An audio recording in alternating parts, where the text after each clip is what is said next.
Hello mga guys, tingnan mo talaga ang lalaki ng mga baboy.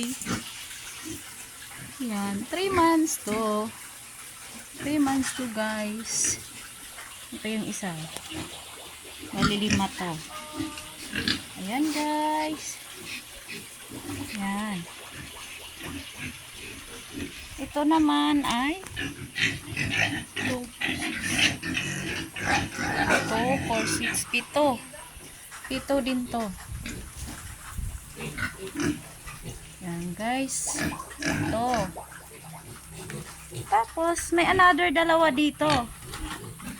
Dalawa. Yan, dalawa yan. Bakit kaya nakapugod yung dalawang yan? Yan, baboy. Baboy. Tapos merong biik. 5.